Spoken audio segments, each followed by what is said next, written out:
स्वर्ग का मार्ग। महात्मा बुद्ध के समय की बात है। उन दिनों मृत्यु के पश्चात आत्मा को स्वर्ग में प्रवेश कराने के लिए कुछ विशेष कर्मकांड कराए जाते थे।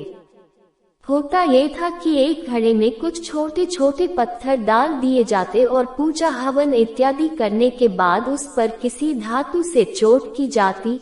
अगर घड़ा फूट जाता और पत्थर निकल जाते तो उसे इस बात का संकेत समझा जाता कि आत्मा अपने पाप से मुक्त हो गई है और उसे स्वर्ग में स्थान मिल गया है।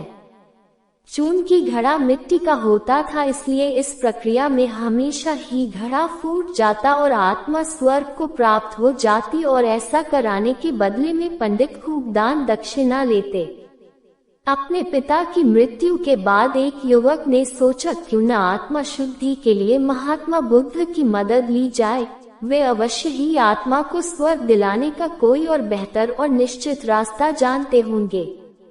इसी सोच के साथ वो महात्मा बुद्ध के समक्ष पहुंचा। हे महात्मन, मेरे पिताजी नहीं रहे, कृपया आप कोई ऐसा उपाय बताएं कि यह सुनिश्चित हो सके कि उनकी आत्मा को स्वर्ग में ही स्थान मिले। युवक बोला।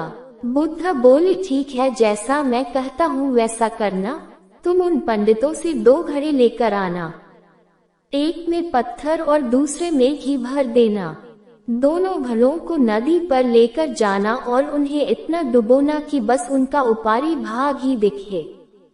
उसके बाद पंडितों ने जो मंत्र तुम्हें सिखाए हैं उन्हें जोर जोर से बोलना और अंत में धातु से बनी हथौड़ी से उन पर नीचे से चोट करना। और ये सब करने के बाद मुझे बताना कि क्या देखा। युवक बहुत खुश था। उसे लगा कि बुद्ध द्वारा बताई गई इस प्रक्रिया से निश्चित ही उसके पिता के सब पाप काट जाएंगे और उनकी आत्मा को स्वर्ग की प्राप्ति होगी। अगले दिन युवक ने ठीक वैसा ही किया और सब करने के बाद वह बुद्ध के समक्ष उपस्थित हुआ। आओ पुत्र, बताओ तुमने क्या देखा, बुद्ध ने पूछा। युवक बोला, मैंने आपके कहे अनुसार पत्थर और घी से भरे घड़ों को पानी में डालकर चोट की। जैसे ही मैंने पत्थर वाले घड़े पर प्रहार किया, घड़ा टूट गया और पत्थर पानी में डूब गए। उसके बाद मैंने घी वाले घड़े पर वार किया, वह घड़ा भी तत्काल फूट गया और घी नदी के बहाव की दिशा में बहने लगा।